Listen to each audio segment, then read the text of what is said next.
हावड़ा की peach factory में लगी भीषण आग, दमकल की कई गाड़ियां मौके पर। आप सबका स्वागत है न्यूज़ लाइन कोलकाता में। हावड़ा के आलमपुर में एक पीच बनाने की फैक्ट्री में गुरुवार दोपहर अचानक भीषण आग लग गई। आग इतनी तेजी से फैली कि फैक्ट्री के बड़े हिस्से को अपनी चपेटे में ले लिया। घटना के बाद इलाके में अफरा तफरी का माहौल बन गया। तुरंत दमकल विभाग को सूचना दी गई और शुरुआती में 4 दमकल इंजन घटनास्थल पर पहुंची। आग की तीव्रता को देखते हुए और भी दमकल गाड़ियां बुलाई गई। फिलहाल किसी के फैक्ट्री के अंदर होने का कोई आशंका या सूचना नहीं है। आग लगने का कारण शॉर्ट सर्किट या पिच का अत्यधिक तापमान माना जा रहा है, लेकिन इसकी पुष्टि अभी तक नहीं हुई है। दमकल कर्मी आग पर काबू पाने की कोशिश में जुटे हुए हैं। তারাও চেষ্টা করছে তাদের প্রজেক্টকে ফায়ার সেফটির মধ্যে দিয়ে বাঁচানোর জন্য।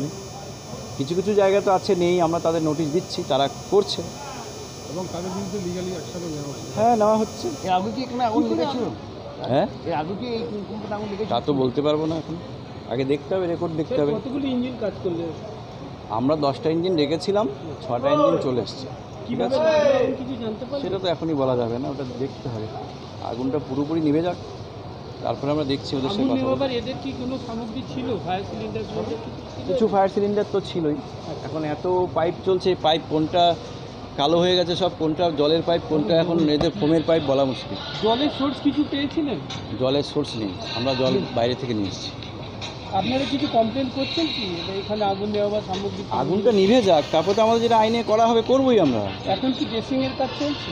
এখন ড্যাম্পিং ডাউন চলছে, জাস্ট আগুন নিভে গেছে, এখন জাস্ট ফ্লেমটাকে অফ করে আছে। আপনারাও দেখতে পাচ্ছেন আর মানে এক্সট্রা ফায়ার ইঞ্জিন আসছে, খুব শীঘ্রই এটাকে আশা করি আমরা কন্ট্রোল হয়ে যাবে।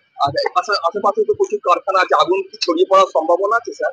ফায়ারের লোকের সঙ্গে আমরা কথা বলছি, ওনারা বলছেন যে এটা ওনারা খুব শীঘ্রই কন্ট্রোল করতে পারবেন, যতক্ষণ কন্ট্রোল কমপ্লিটলি হচ্ছে না ততক্ষণ এক্স্যাক্টলি বলা মুশকিল। স্যার কি কারণে আগুন কিছু জানা গেছে? পরে জানবো, আমরা ডিটেইল একটা ইনকোয়ারি করব, তারপরে আমরা বলতে পারবো। ফায়ার কন্ট্রোল মেজার্স ছিল? ফায়ার কন্ট্রোল মেজার্স প্রাইমারি দেখা যাচ্ছে এখানে ছিল, বাট ওটা এখন কাজ করছে না। আমাদেরকে ডিটেইল ইনকোয়ারি করে দেখতে হবে ওটা ফাংশনাল ছিল কি ছিল না। আচ্ছা, কোনো এফআইআর হবে?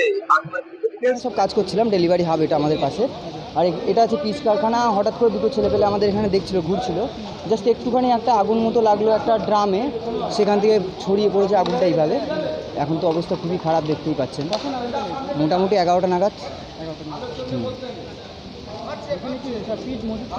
পিস এখানে পিস তৈরি হয়, হ্যাঁ।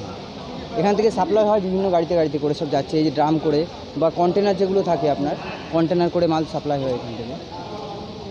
যেখান থেকে তৈরি হচ্ছে ওই জায়গাটাতে আগুনটা কোনোভাবে মিস আন্ডারস্ট্যান্ডিং যাই হোক কিছু একটা হয়েছে ওখানটায়, দিয়ে আগুনটা লেগে গেছে। ওখানটায় লেগে যাওয়ার পর থেকে তো এখন আর নিয়ন্ত্রণের বাইরে। প্রথমে এটাতে লেগেছিল, আপনি একটু দেখুন এই সাইডটা, ওটাতে লেগেছিল, তারপরে এখন ওপাশেরটাই চলে গেছে।